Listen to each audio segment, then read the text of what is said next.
Hey, homegirl or homeboy, I am Kiani, the Responsible Homegirl, and welcome to my YouTube channel or welcome back. We are currently in a series called Storytime with the Responsible Homegirl, where we are reading different personal finance books. And the book that we are on right now is The Psychology of Money. So I started off with the introduction and the first chapter. So today we're going to hop into chapter 2 and chapter 3. If you have not listened to the very first video where we were really talking about how our behavior and our own personal experience has more to do with money than we know, then go back, watch that first video, and then come back to this video and hop into it. So let's get started. Chapter 2. Chapter 2, Luck and Risk. Nothing is as good or as bad as it seems. Luck and risk are siblings. They are both the reality that every outcome in life is guided by forces other than individual effort. NYU professor Scott Galloway has a related idea that is so important to remember when judging success, both your own and others. Nothing is as good or as bad as it seems. Bill Gates went to one of the only high schools in the world that had a computer. Wow. The story of how Lakeside School, just outside Seattle, even got a computer is remarkable. Bill Duggal was a World War II Navy pilot turned high school math and science teacher. He believed that book study wasn't enough without real-world experience. He also realized that we need to know something about computers when we got to college, recalled late Microsoft co-founder Paul Allen. In 1968, Duggal petitioned the Lakeside School of Mothers Club to use the proceeds from its annual rummage sale, about $3,000, to lease a teletype Model 30 computer hooked up to the General Electric mainframe terminal for computer time sharing. The whole idea of time sharing only got invented in 1965, Gates later said. Someone was pretty forward looking. Most university graduate schools did not have a computer anywhere near as advanced as Bill Gates had access to in the 8th grade, and he couldn't get enough of it. Gates was 13 years old in 1968 when he met classmate Paul Allen. Allen was also obsessed with the school's computer, and the two hit it off. Lakeside Computer wasn't part of its general curriculum. It was an independent study program. Bill and Paul could toy away with the thing at their leisure, letting their creativity run wild after school, late into the night, and on the weekends. They quickly became computing experts. During one of their late night sessions, Allen recalled Gates showing him a Fortune magazine and saying, "What do you think it's like to run a Fortune 500 company?" Allen said he had no idea. "Maybe we'll have our own computer company someday," Gates said. "Microsoft is now worth more than $1 trillion. A little quick math. In 1968, there were roughly 303 million high school aged people in the world, according to the UN. About 18 million of them lived in the U.S., about 270,000 of them lived in Washington state, a little bit over 100,000 of them lived in the Seattle area, and only about 300 of them attended Lakeside School. Start with 303 million, end with 300. 1 in a million high school age students attended the high school that had the combination of cash and foresight to buy a computer. Bill Gates happened to be one of them. That's so interesting. And it's a lot of things in life that just is all about right place, right timing. So that's very insightful. Gates is not shy about what this meant. If there had been no Lakeside, there would have been no Microsoft. He told the school's graduating class in 2005. Gates is staggeringly smart, even more hardworking, and as a teenager had a vision for computers that even most seasoned computer executives couldn't grasp. He also had a 1 in a million head start by going to school at Lakeside. Now let me tell you about Gates' friend Kent Evans. He experienced an equally powerful dose of luck's close sibling, risk. Bill Gates and Paul Allen became household names thanks to Microsoft's success. But back at Lakeside, there was a third member of this gang of high school computer prodigies, Kent Evans. Kent Evans and Bill Gates became best friends in the 8th grade. Evans was, by Gates' own account, the best student in the class. The two talked on the phone ridiculous amounts, Gates recalls in the documentary Inside Bill's Brain, I still know Kent's phone number, he says, 525-7851. Evans was as skilled with computers as Gates and Allen. Lakeside once struggled to manually put together the school's class schedule, a maze of complexity to get hundreds of students the classes they need at times that don't conflict with other courses. The school tasked Bill and Kent, children by any measure, to build a computer program to solve the problem. It worked. And unlike Paul Allen, Kent shared Bill's business mind and endless ambition. Kent always had the big briefcase, like a lawyer briefcase, Gates recalls. We were always scheming about what we'd be doing in 5 or 6 years in the future. Should we go be CEOs? What kind of impact could you have? Should we go be generals? Should we go be ambassadors? Whatever it was, Bill and Kent knew that they'd do it together. After reminiscing on his friendship with Kent, Gates trails off. We would have kept working together. I'm sure we would have gone to college together. Kent could have been a founding partner of Microsoft with Gates and Allen, but it would never happen. Kent died in a mountaineering accident before he graduated high school. Wow, that's so sad. Every year, there are around 36 mountaineering deaths in the U.S. The odds of being killed on a mountain in high school are roughly 1 in a million. Bill Gates experienced 1 in a million luck by ending up at Lakeside. Kent Evans experienced 1 in a million risk by never getting to finish what he and Gates set out to achieve. The same force, the same magnitude, working in opposite directions. Luck and risk. Luck and risk are both the reality that every outcome in life is guided by forces other than individual effort. They are so similar that you can't believe in one without equally respecting the other. They both happen because the world is too complex to allow 100% of your actions to dictate 100% of your outcomes. They are driven by the same thing. You are one person in a game with 7 billion other people and infinite moving parts. The accidental impact of actions outside of your control can be more consequential than the ones you consciously take. But both are so hard to measure and hard to accept that they too often go overlooked. For every Bill Gates, there's a Kent who was just as skilled and driven but ended up on the other side of life roulette. Man, that is so true. If you give luck and risk their proper respect, you realize that when judging people's financial success, both your own and others, it's never as good or as bad as it seems. Give yourself grace.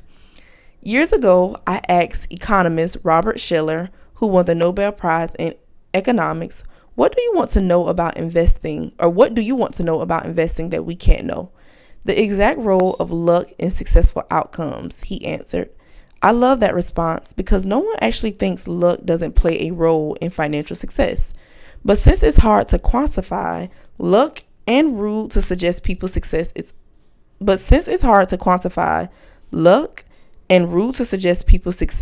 owed to it, the default stance is often to implicitly ignore luck as a factor of success. If I say there are 1 billion investors in the world, by sheer chance, would you expect 10 of them to become billionaires predominantly off luck? You will reply, of course. But then if I ask you to name those investors to their face, you will likely back down. When judging others, attributing success to luck makes you look jealous and mean, even if we know it exists. And when judging yourself, attributing success to luck can be too demoralizing to accept. Economist, I do not know how to pronounce this man's name. I'm going to call him BM. Economist BM has shown that incomes among brothers are more correlated than height or weight. If you are rich and tall, your brother is more likely to also be rich than he is tall. I think most of us intuitively know this is true. The quality of your education and the doors that open for you are heavily linked to your parents' socioeconomic status. But find me 2 rich brothers and I'll show you 2 men who do not think the study's findings apply to them. Failure, which can be anything from bankruptcy to not meeting a personal goal, is equally abused. Did failed businesses not try hard enough? Were bad investments not thought through well enough? Are wayward careers due to laziness? Sometimes yes, of course, but how much? It's so hard to know. Everything worth pursuing has less than 100% odds of succeeding, and risk is just what happens when you end up on the unfortunate side of that equation. Just as with luck, the story gets too hard, too messy, too complex if we try to pick apart how much of an outcome was a conscious decision versus a risk. Say I buy a stock and 5 years later it's going nowhere. It's possible that I made a bad decision by buying it in the first place. It's also possible that I made a good decision that had an 80% chance of making money, and I just happened to end up on the side of the fortunate 20%. How do I know which is which? Did I make a mistake, or did I just experience the reality of risk? It's possible to statistically measure whether some decisions were wise, but in the real world, day to day, we simply don't know. It's too hard. We prefer simple stories, which are easy but often misleading. After spending years around investors and business leaders, I've come to realize that someone else's failure is usually attributed to bad decisions, while your own failures are usually chalked up to the dark side of risk. When judging your failures, I'm likely to prefer a clean and simple story of cause and effect because I don't know what's going on inside your head. You had a bad outcome, so it must have been caused by a bad decision, is the story that makes the most sense to me. But when judging myself, if I can make up a wild narrative justifying my past decisions and attributing bad outcomes to risk. The cover of Forbes magazine does not celebrate poor investors who made good decisions, but happen to experience the unfortunate side of risk. But it almost certainly celebrates rich investors who made okay or even reckless decisions and happened to get lucky. Both flip the same coin that happened to land on a different side. The dangerous part of this is that we're all trying to learn about what works and what doesn't with money. What investing strategies work? Which ones don't? What business strategies work? Which ones don't? How do you get rich? How do you avoid being poor? We tend to seek out these lessons by observing successes and failures, saying, do what she did, avoid what he did. If we had a magic wand, we would find out exactly what proportion of these outcomes were caused by actions that are repeatable versus the role of random risk and luck that swayed those actions one way or the other. But we don't have a magic wand. We have brains that prefer easy answers without much appetite for nuance. So identifying the traits we should emulate or avoid can be very hard. Let me tell you another story of someone who, like Bill Gates, was wildly successful, but whose success is hard to pin down as being caused by luck or skill. Cornelius Vanderbilt just finished a series of business deals to expand his railroad empire. One of his business advisors leaned in to tell Vanderbilt that every transaction he agreed to broke the law.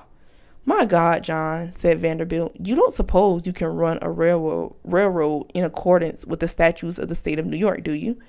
My first thought when reading this was that attitude is why he was so successful.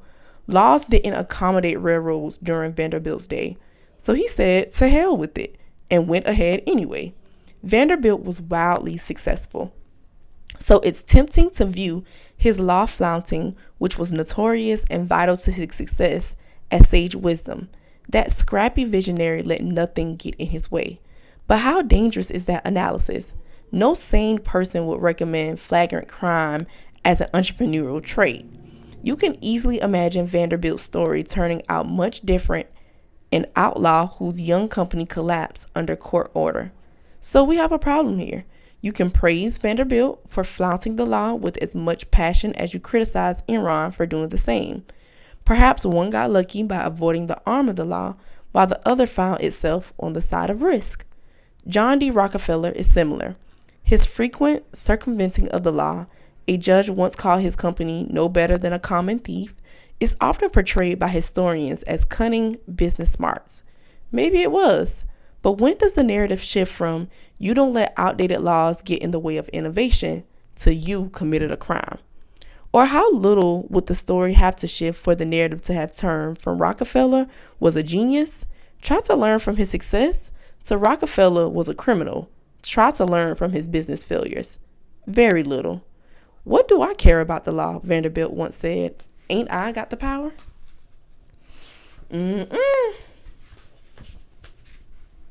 He did, and it worked. But it's easy to imagine those being the last words of a story with a very different outcome. The line between bold and reckless can be thin. When we don't give risk and luck their proper billing, it's often invisible. Benjamin Graham is known as one of the greatest investors of all time, the father of value investing and the early mentor of Warren Buffett. But the majority of Benjamin Graham's investing success was due to owning an enormous Jesus was due to owning an enormous chunk of Geico stock, by which his own admission broke nearly every diversification rule that Graham himself laid out in his famous text. Where does the thin line between bold and reckless fall here? I don't know. Graham wrote about his Geico bonanza. One lucky break or one supremely shrewd decision. Can we tell them apart? Not easily. We similarly think Mark Zuckerberg is a genius for turning down Yahoo's 2006 $1 billion offer to buy his company.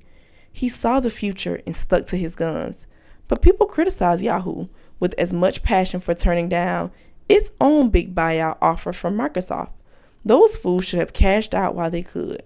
What is the lesson for entrepreneurs here? I have no idea, because risk and luck are so hard to pin down. There are so many examples of this. Countless fortunes and failures owe their outcomes to leverage. The best and worst managers drive their employees as hard as they can. The customer is always right, and customers don't know what they want, are both accepted business wisdom. The line between inspiringly bold and foolishly reckless can be a millimeter thick and only visible with hindsight. Risk and luck are doppelganger. Don't know that word, okay? This is not an easy problem to solve. The difficulty in identifying what is luck, what is skill, and what is risk is one of the biggest problems we face when trying to learn about the best way to manage money. But two things can point you in a better direction.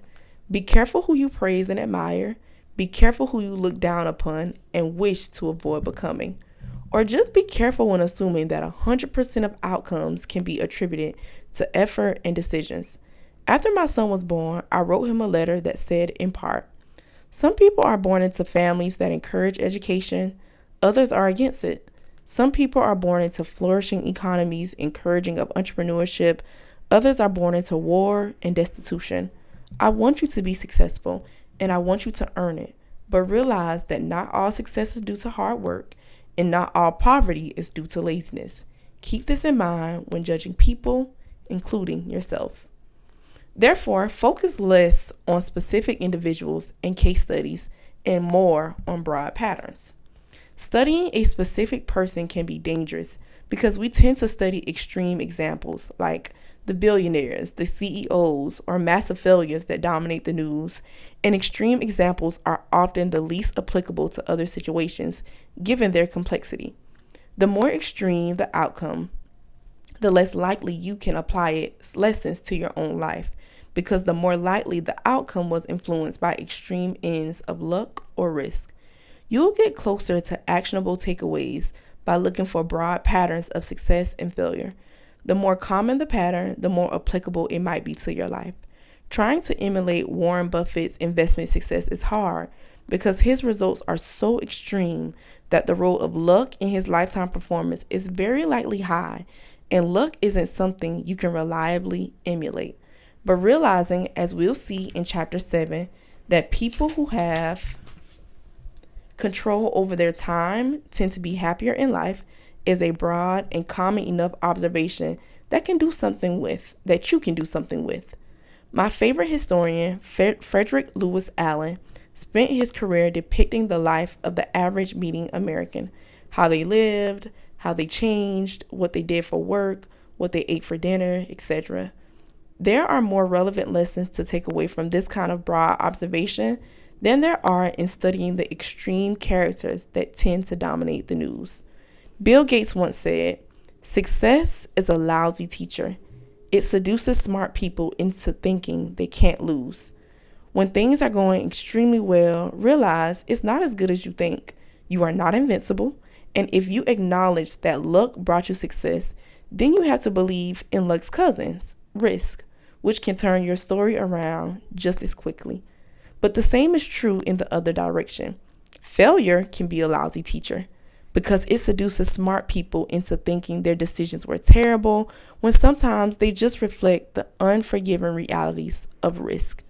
The trick when dealing with failure is arranging your financial life in a way that a bad investment here and a missed financial goal there won't wipe you out, so you can keep playing until the odds fall in your favor. But more important is that as much as we recognize the role of luck in success, the role of risk means we should forgive ourselves and leave room for understanding when judging failures. Nothing is as good or as bad as it seems. Now let's look at the stories of two men who pushed their luck. Chapter 3, Never Enough. When rich people do crazy things. John Bogle, the Vanguard founder who passed away in 2019, once told a story about money that highlights something we don't think about enough. At a party given by a billionaire on Shelter Island, Kurt Vonnegut informs his pal Joseph Heller that their host, a hedge fund manager, had made more money in a single day than Heller had earned from his wildly popular novel, Catch-22, over its whole history. Heller responds, "Yes, but I have something that he will never have. Enough." Enough. I was stunned by the simple eloquence of that word. Stunned for two reasons. First, because I have been given so much in my own life, and second, because Joseph Heller couldn't have been more accurate. For a critical element of our society, including many of the wealthiest and most powerful among us, there seems to be no limit today on what enough entails. It's so smart and so powerful. Let me offer two examples of the dangers of not having enough and what they can teach us. I don't know this person's name. I'm going to call him RG. RG was born in Kolkata and orphaned as a teenager.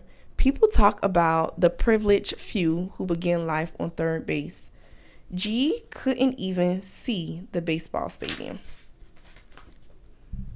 What he went on to achieve from those beginnings was simply phenomenal. By his mid-40s, RG was the CEO of McKinsey, the world's most prestigious consulting firm. He retired in 2007 to take on roles with the UN and the World Economic Forum. He partnered on philanthropic work with Bill Gates. He sat on the board of directors of 5 public companies. From the slums of Kolkata, RG had quite literally become one of the most successful businessmen alive. With his success came enormous wealth. By 2008, RG was reportedly worth $100 million. It's an unfathomable sum of money to most. A 5% annual return on that much money generates almost $600 an hour, 24 hours a day. He could have done anything he wanted in life. And what he wanted, by all accounts, wasn't to be a mere centimillionaire. RG wanted to be a billionaire, and he wanted it badly. RG sat on the board of directors of Goldman Sachs, which surrounded him with some of the wealthiest investors in the world. One investor, citing the paydays of private equity tycoons, described RG like this: "I think he wants to be in that circle, that billionaire circle, right? Goldman is like the hundreds of millions circle, right? Right." So RG found a lucrative side hustle. In 2008, as Goldman Sachs stared at the wrath of the financial crisis, Warren Buffett planned to invest $5 billion into the bank to help it survive. As a Goldman board member, RG learned of this transaction before the public. It was valuable information. Goldman Sachs' survival was in doubt, and Buffett's backing would surely send its stock soaring. 16 seconds after learning of the pending deal, RG, who was dialed into Goldman's board meeting, hung up the phone and called a hedge fund manager named Rogerman. The call wasn't recorded, but Rogerman immediately bought 175,000 shares of Goldman Sachs, so you can guess what was discussed. The Buffett-Goldman deal was announced to the public hours later. Goldman stock surged. Rogerman made a quick $1 million. That was just one example of an alleged trend. The SEC claims RG's insider tips led to 17 million in profits. It was easy money. And for prosecutors, it was an even easier case. RG and Rogerman both went to prison for insider trading. Their careers and reputations irrevocably ruined. Now consider Bernie Madoff. His crime is well known. Madoff is the most notorious Ponzi schemer since Charles Ponzi himself. Madoff swindled investors for 2 decades before his crime was revealed, ironically just weeks before RG's endeavor. What's overlooked is that Madoff, like RG, was more than a fraud. Before the Ponzi scheme that made Madoff famous, he was a wildly successful and legitimate businessman. Madoff was a market maker, a job that matches buyers and sellers of stocks. He was very good at it. Here's how. The Wall Street Journal described Madoff's market-making firm in 1992. He has built a highly profitable securities firm, Bernard L. Madoff Investment Securities, which is a huge volume of stocks trades away from the big board. The 740 million average daily volume of trades executed electronically by the Madoff firm off the exchange equals 9% of the New York exchanges.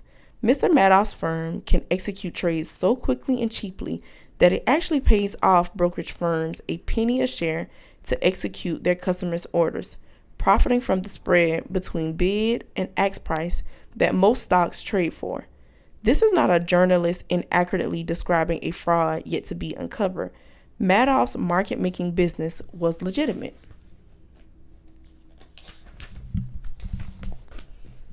A former staffer said the market-making arm of Madoff's business made between $25 million and $50 million per year. Bernie Madoff's legitimate, non-fraudulent business was by any measure a huge success. It made him hugely and legitimately wealthy. And yet, the fraud. The question we should ask of both RG and Madoff is why would someone worth hundreds of millions of dollars would be so desperate for more money that they risk everything in pursuit of even more? Crime committed by those living on the edge of survival is one thing. A Nigerian scam artist once told the New York Times that he felt guilty for hurting others, but poverty will make you feel the pain. What RG and Madoff did is something totally different. They already had everything. Unimaginable wealth, prestige, power, freedom, and they threw it all away because they wanted more. They had no sense of enough. They are extreme examples, but there are non-criminal versions of this behavior. The hedge fund long-term capital management was staffed with traders personally worth tens and hundreds of millions of dollars each, with most of their wealth invested in their own funds. Then they took so much risk in the quest for more that they managed to lose everything. In 1998, in the middle of the greatest bull market and strongest economy in history, Warren Buffett later put it, to make money they didn't have and didn't need, they risked what they did have and did need, and that's foolish. It is just plain foolish. If you risk something that is important to you for something that is unimportant to you, it just does not make any sense. There is no reason to risk what you have and need for what you don't have and don't need. It's one of those things that, as an obvious, is often overlooked. Few of us will ever have $100 million, as RG or Madoff did, but a measurable percentage of those reading this book will, at some point in their life, earn a salary or have a sum of money sufficient to cover every reasonable thing they need and a lot of what they want. If you're one of them, remember a few things. Number 1, the hardest financial skill is getting the goalposts to stop moving. But it's one of the most important. If expectations rise with results, there is no logic in striving for more because you will feel the same after putting in extra effort. It gets dangerous when the taste of having more money, more power, more prestige increases ambition faster than satisfaction. In that case, one step forward pushes the goalpost 2 steps ahead. You feel as if you're falling behind, and the only way to catch up is to take greater and greater amounts of risk. Modern capitalism is a pro at 2 things, generating wealth and generating envy. Perhaps they go hand in hand. Wanting to surpass your peers can be the fuel of hard work, but life isn't any fun without a sense of enough. Happiness, as it said, is just results minus expectations. Number 2, social comparison is the problem here. Consider a rookie baseball player who earns $500,000 a year. He is, by any definition, rich. But say he plays on the same team as Mike Trout, who has a 12-year, $430 million contract. By comparison, the rookie is broke. But then think about Mike Trout. $36 million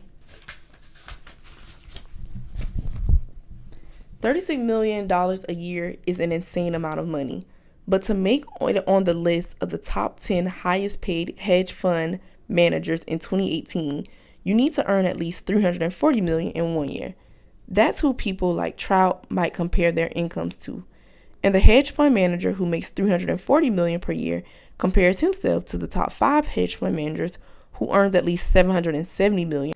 Those top managers can look ahead to people like Warren Buffett, whose personal fortune increased by $3.5 billion in 2018, and someone like Buffett could look at Jeff Bezos, whose net worth increased by $24 billion in 2018, a sum that equates to more per hour than the rich baseball player made in a full year.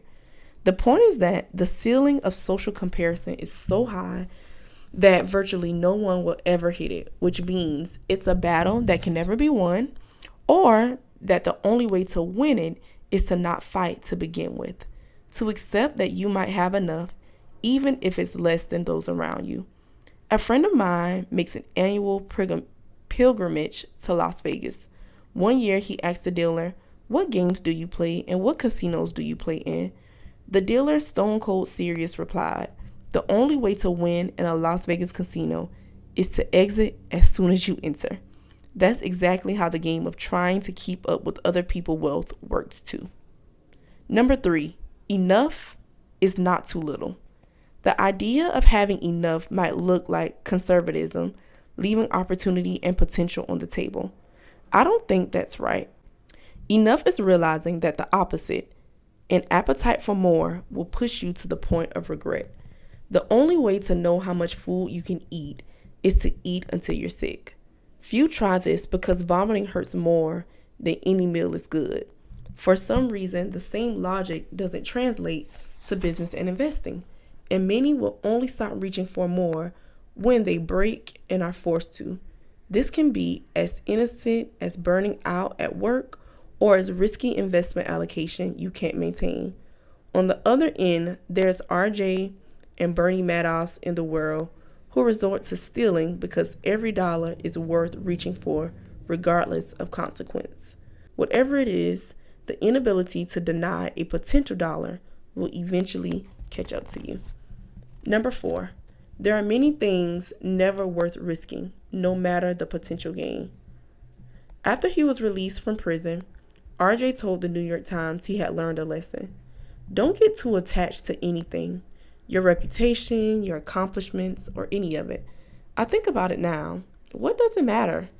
Okay, this thing unjustly destroyed my reputation. That's only troubling if I am so attached to my reputation. This seems like the worst possible takeaway from his experience. And what I imagined is the comforting self-justification of a man who desperately wants his reputation back, but knows it's gone. Reputation is invaluable. Freedom and independence are invaluable. Family and friends are invaluable. Being loved by those who you want to love you is invaluable. Happiness is invaluable. And your best shot at keeping those things is knowing when it's time to stop taking risks that might harm them, knowing when you have enough. The good news is that the most powerful tool for building enough is remarkably simple, and it doesn't require taking risks that could damage any of these things. That's the next chapter. Okay, chapter 3 and chapter 4 was really good. Okay. So that's all for our story time with the Responsible Homegirl this time. Stay tuned for our next video and make sure you subscribe to the Responsible Homegirl YouTube channel so that you can continue story time with the Responsible Homegirl. On our next video, we'll be doing chapter 4 and chapter 5. Share this with one of your homegirls or one of your homeboys, and I will see you in the next video. Bye.